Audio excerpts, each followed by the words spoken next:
Halo teman-teman semua, saya dari tim pengembangan bahan ajar kimia, program studi pendidikan kimia. Di sini saya akan menyampaikan mengenai mendesain bahan ajar kimia.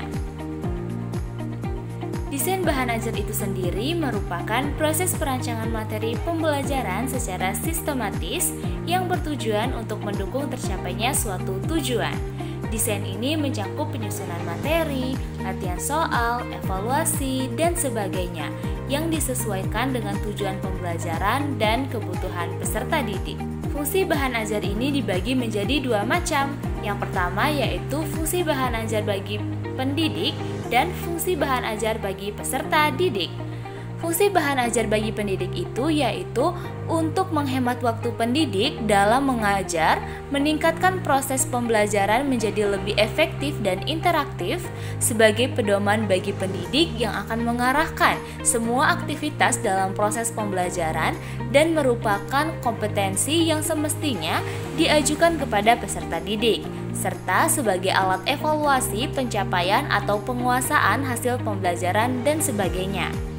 Kemudian untuk fungsi bahan ajar bagi peserta didik. Fungsi bahan ajar bagi peserta didik ini yaitu peserta didik dapat belajar tanpa harus ada pendidik atau teman. Kemudian peserta didik dapat belajar kapan saja dan di mana saja. Peserta didik juga dapat belajar sesuai dengan kecepatannya masing-masing. Peserta didik dapat belajar menurut urutan yang dipilihnya sendiri.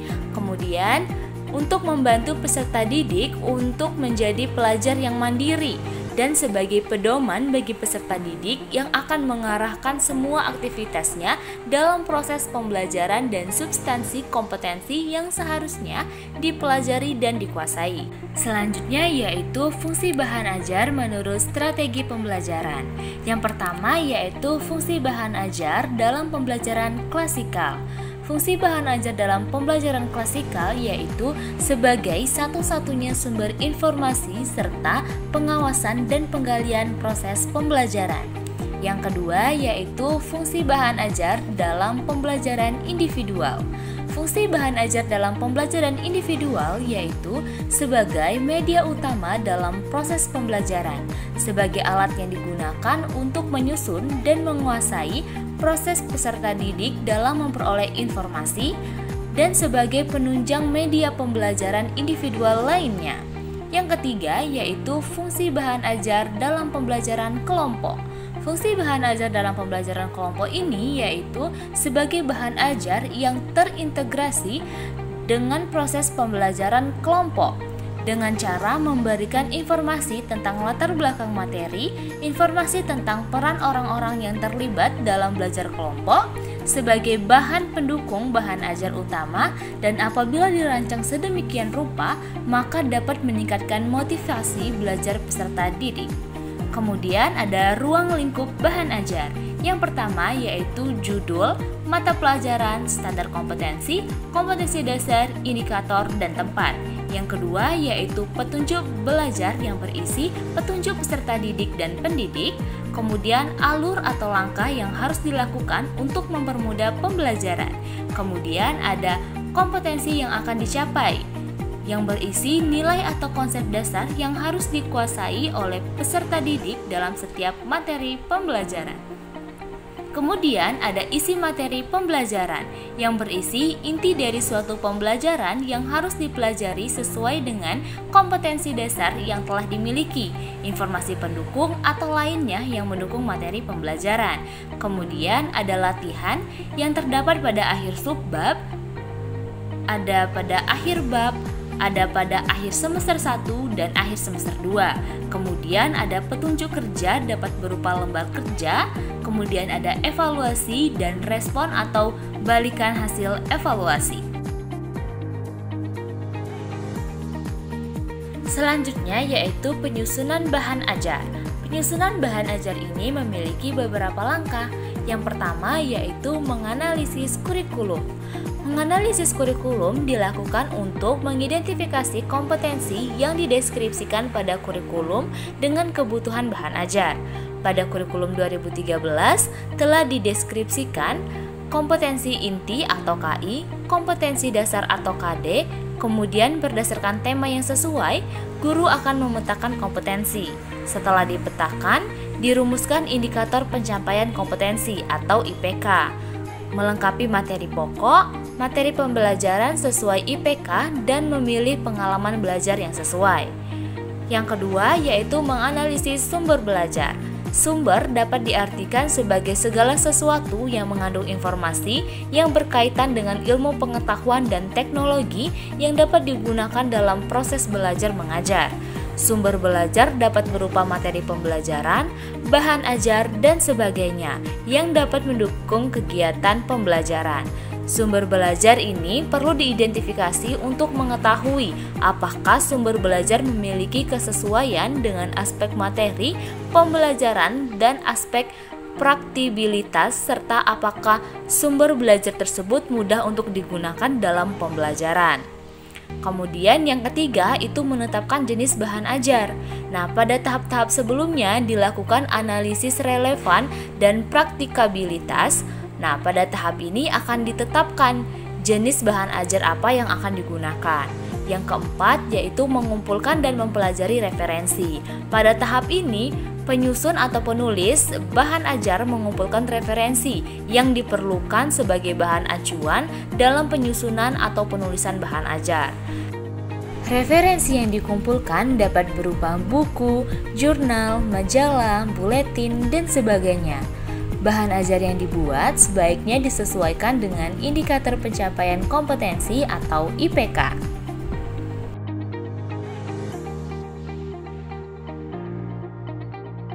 Terdapat banyak sekali bahan ajar yang sering digunakan oleh seorang pengajar. Salah satunya yaitu modul ajar. Modul ajar adalah sebuah buku yang ditulis dengan tujuan agar peserta didik dapat belajar secara mandiri tanpa atau dengan bimbingan guru. Modul biasanya berisi petunjuk belajar, kompetensi yang akan dicapai, isi materi, informasi pendukung, latihan-latihan, dan sebagainya. Selanjutnya yaitu komponen modul ajar. Komponen modul ajar dibagi menjadi 3 bagian, yaitu komponen informasi umum, komponen inti, dan lampiran. Komponen informasi umum ini juga dibagi menjadi beberapa poin, yaitu identitas penulis modul, institusi asal, tahun dibuatnya modul ajar, jenjang sekolah, kelas, dan alokasi waktu. Kemudian kompetensi awal yaitu bentuk kalimat pernyataan mengenai pengetahuan dan keterampilan yang harus dicapai siswa sebelum mempelajari materi. Kemudian profil pelajar Pancasila. Profil pelajar Pancasila merupakan tujuan akhir dari suatu proses pembelajaran yang berkaitan dengan pembentukan karakter siswa.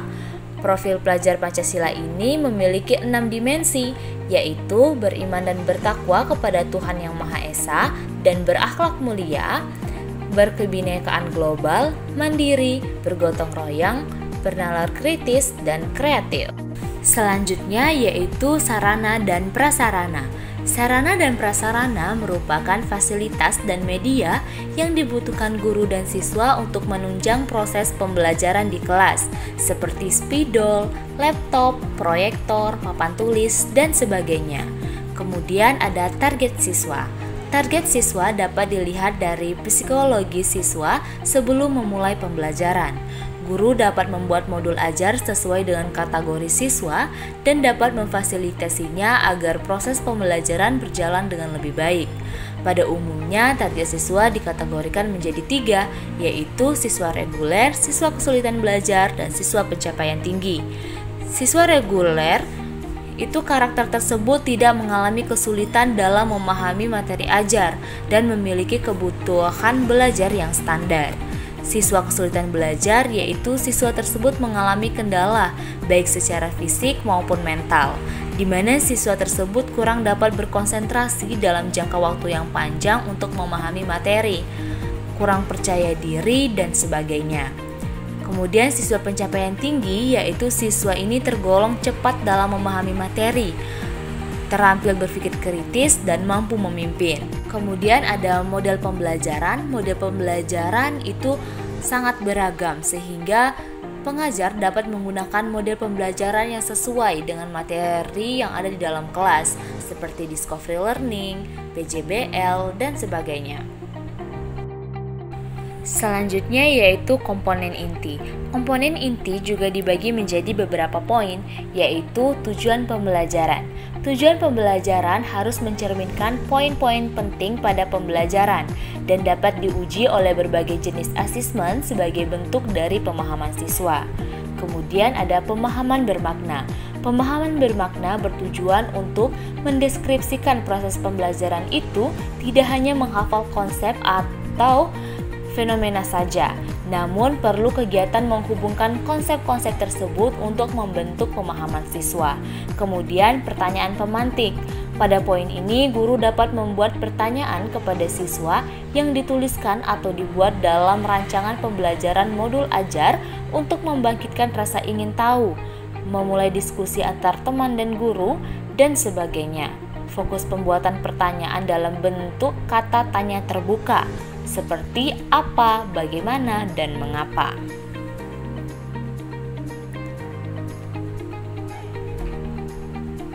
Kemudian ada kegiatan pembelajaran. Kegiatan pembelajaran ini berisikan skenario pembelajaran dalam luar ataupun dalam kelas. Kegiatan ini memiliki urutan yang sistematis yang dapat disertakan dengan opsi pembelajaran atau pembelajaran alternatif sesuai dengan kebutuhan belajar siswa, namun tetap sesuai dengan durasi waktu yang telah direncanakan. Adapun tahap kegiatan pembelajaran adalah pendahuluan, inti, dan penutup berbasis metode pembelajaran aktif. Kemudian ada asesmen. Nah, seperti yang telah diketahui bahwa kurikulum Merdeka mendesain asesmen menjadi 3 kategori, yaitu asesmen diagnostik, asesmen formatif, dan asesmen sumatif.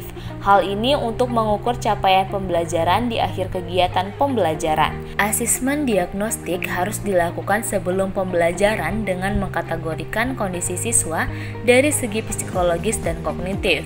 Asesmen formatif dilakukan saat proses pembelajaran, sementara asesmen sumatif dilakukan di akhir proses pembelajaran. Kemudian ada remedial dan pengayaan. Remedial dan pengayaan, kedua kegiatan pembelajaran ini dapat diberikan kepada siswa dengan pencapaian tinggi dan siswa yang membutuhkan bimbingan untuk memahami materi. Guru dapat memperhatikan diferensiasi lembar kerja bagi siswa yang mendapatkan pengayaan dan siswa yang mendapatkan remedial. Terakhir adalah lampiran. Pada tahap ini terdapat lembar kerja peserta didik atau LKPD, glosarium, daftar pustaka atau referensi, bahan bacaan atau materi, soal-soal latihan, dan sebagainya sesuai dengan kondisi dan kebutuhan siswa. Nah, berikut adalah contoh bahan ajar kimia modul ajar fase F kimia kelas 11. Nah, teman-teman bisa klik linknya yang ada di PowerPoint ya. Oke, ini merupakan contoh modul ajar fase F kelas 11, yaitu modul ajar pergeseran kesetimbangan dan kesetimbangan dalam industri SMA Negeri 9 Padang. Oke. Di sini ada kata pengantar. Kata pengantar ini opsional saja. Kemudian ada daftar isi. Lalu ada petunjuk penggunaan modul. Kemudian di sini ada petunjuk untuk siswa. Kemudian ada peta konsepnya. Nah, ini seperti yang kita jelaskan di awal tadi. Di sini ada informasi umum, ada identitas modul. Nah, pada identitas modul ini ada nama guru, jenjang sekolah, satuan pendidikan, tahun ajaran, kelas, alokasi waktu, pertemuan keberapa. Kemudian ada kompetensi awalnya, ada profil pelajar Pancasilanya. Kemudian ada sarana prasarana. Di sini mereka menggunakan HP, laptop, Infokus. Kemudian ada jaringan internet, buku paket murid, alat tulis dan bahan ajar.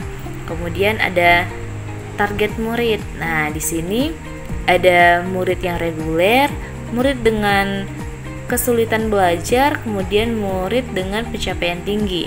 Nah, berarti di dalam kelas ini itu terdapat semua target siswa. Ada siswa yang reguler, ada siswa yang kesulitan belajar, ada juga siswa yang pencapaiannya tinggi. Nah, kemudian di sini ada model pembelajaran. Di sini menggunakan model pembelajaran guided discovery learning. Kemudian pada kompetensi inti, ini ada tujuan pembelajarannya, yaitu murid mampu memahami pergeseran kesetimbangan dan faktor-faktor yang mempengaruhi kesetimbangan serta kesetimbangan dalam industri.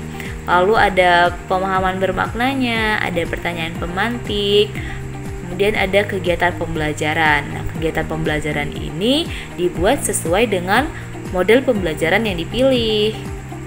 Jadi sintaknya itu sesuai dengan model pembelajaran yang kita pilih. Oke, di sini sudah sesuai. Kemudian ada asesmennya. Nah, di sini juga ada pengayaan dan remedialnya. Ini mungkin ada di lampirannya ya, nanti kita lihat. Kemudian di sini ada lampiran, ada LKPD-nya. Nah, LKPD-nya ini juga dibagi sesuai dengan target siswa tadi. Ada LKPD untuk murid berkemampuan rendah. Terus ada LKPD untuk murid kemampuan sedang. Kemudian ada LKPD untuk murid berkemampuan tinggi.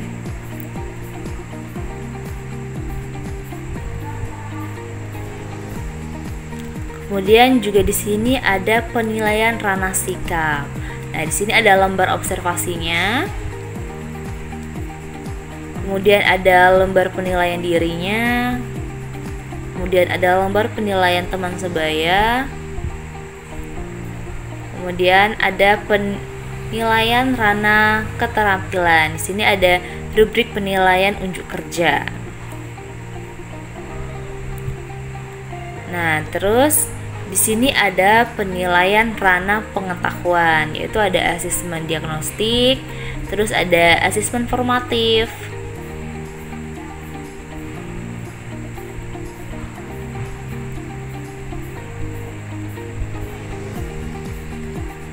Nah, juga di sini ada soal pengayaannya. Nah, di sini juga dilampirkan materi ajarnya. Nah, di sini mereka ada menggunakan video pembelajaran juga. Jadi, ada link yang bisa dibuka mengenai video pembelajaran yang akan disampaikan. Kemudian di sini juga ada materi ajar yang langsung disampaikan oleh guru ya.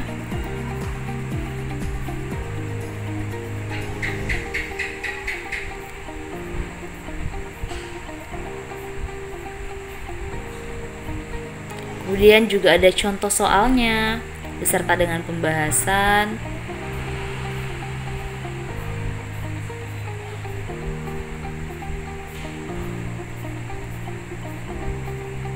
Nah, kemudian di lampiran juga terdapat glosariumnya. Nah, lalu ada daftar pustaka yang mana ini merupakan referensi yang digunakan pada materi-materi yang diambil untuk pembelajaran. Oke teman-teman, itulah contoh modul ajar kimia fase F kelas 11. Ini adalah referensi-referensi yang digunakan mengenai hal-hal yang telah disampaikan. Semoga bermanfaat ya. Terima kasih. Wassalamualaikum warahmatullahi wabarakatuh.